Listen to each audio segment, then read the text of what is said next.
This presentation is on Horace Mann. Horace Mann was the father of the American school system. Mann wanted public schools to be available to everyone, regardless of their family's financial status. He wanted education to be available to all students, whether they were poor, rich, black, or white, and denying children that right was cruel and unfair. He said a man who believed in a kind and equal opportunity for all, so that students could grow and learn in a way that he had no opportunity for growing up. Horace Mann was born on the 4th of May in the year 1796 in the small farm town of Franklin, Massachusetts. He was born the third son of a Yankee farmer, Thomas Mann, and his wife Rebecca Mann. Writing of it later on in life, Horace Mann described his childhood in very few words, and that it consisted of two things, work and church-going. His family would spend the warm seasons from sunup till sundown, working the fields and weeding the gardens. And during the winter there was no less work to be done, as wood still needed to be chopped and piled, and snow still needed to be shoveled. When his family was not hard at work, they attended church on Sundays faithfully every Sunday. The Franklin Church and its minister, Reverend Dr. Nathaniel Emmons, remained in Horace's mind forever. He described the Reverend as dark and a God-fearing man, who spoke only of death and damnation in his sermons. Nathaniel Emmons was meticulous and exacting, and his sermons never varied. Selecting a text from Job, one of his favorites, or from one of the more terrifying prophets of doom, he would set up a field of speculation and then solve his own riddle under a series of headings, demolishing the views of other theologians as he went along. Horace Mann had always feared and admired this man until the drowning of one of his older brothers, where Emmons described God as strict and unforgiving of those who sinned against him. It was the reoccurring nightmares of his brother that made Horace decide that if this was the justice of God, then he hated God. And when his father grew sick and knew he was to die, a lawyer came to the farmhouse to read the will to the family. Young Horace knew of how solemn and dramatic the scene seemed, and how grand it must be to a person of such importance. It was from that moment that his first thoughts of the future grew. On the 25th of September, 1816, Horace Mann was accepted into Brown University and began his first formal education. During those 3 years as a student, he discovered his love of oratory.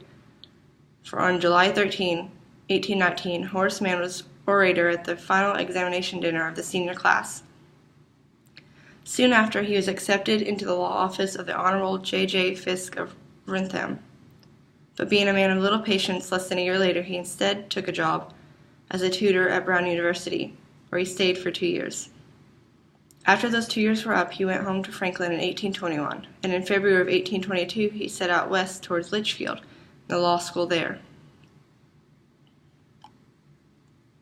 Studying under Judge Gold, Horace Mann learned the ways of the law before moving to Dedham, Massachusetts, and in the spring of 1823 he entered the law office of the Honorable James Richardson, president of the Norfolk Bar Association. While the other lawyers of Dedham treated him coldly, the citizens hastened to pay him a high honor, asking him to be the orator at the 4th of July celebration. Mann knew that this event was important for his future career, and as such, he labored hard on his oration. He still loved oratory more than anything else, while the law during that first summer was unexciting. It wasn't until 1826 that Horace Mann got to be a Dedham public orator again. Out of the men who had signed the Declaration of Independence, only 3 still lived. And on the 4th of July of that year, 2 had died, Thomas Jefferson and John Adams. It was a great loss for the country.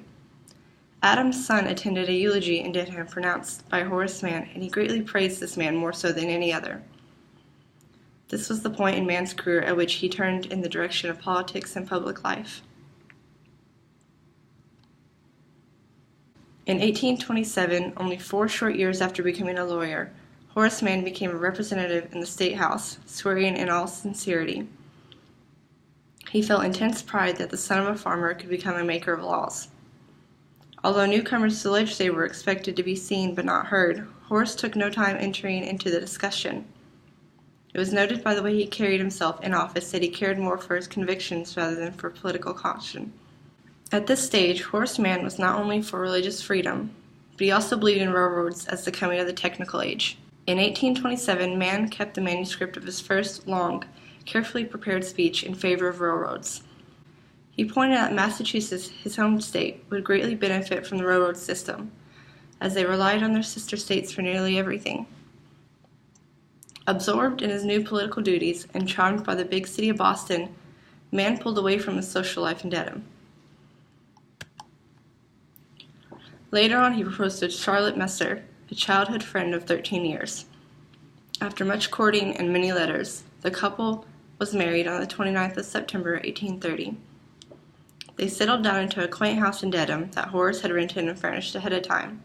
Not 2 years had passed before Charlotte grew very ill and died on the 31st of July, 1832.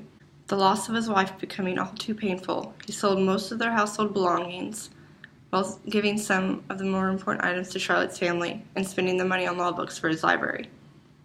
He moved out of the house on Church Street in Dedham, but upon giving up his residence in Dedham, Mann relinquished his seat in the House of Representatives. In the coming years, he kept to himself, besides taking on customers and their cases, and the work at the mental hospital he was in charge of building. In the year 1835, Mann was elected senator again.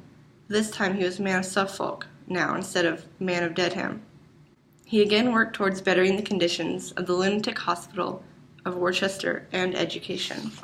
In 1837, he went on to become Secretary of Massachusetts' First Board of Education, and to create his principles and beliefs concerning public education, that schools should be led by well-educated teachers, and that it should be free of a set religion, so that all could feel at ease attending, as education is an important part of life. In 1847, he asked his longtime friend and love, Mary Tyler Peabody, for her hand in marriage. And though he had never truly gotten over Charlotte's death, he could say he loved Mary and that they lived happily together. From 1848 to 1853, he continued to serve in the House of Representatives and strive for bettering the conditions of railways, canals, education, and the living situations of the mentally ill. After that, he went on to become the first president of Antioch College in Ohio, refusing other offers to leave and work at other colleges for better pay, simply because he felt that he could not leave Antioch at a time of trouble when they needed him most.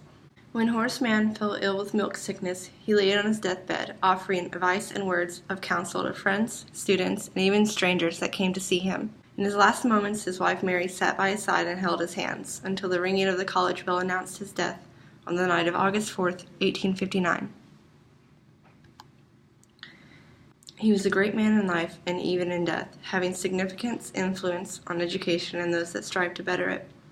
Because of his hard work in life, students all over America receive adequate education despite what their financial situations might be or where they have come from.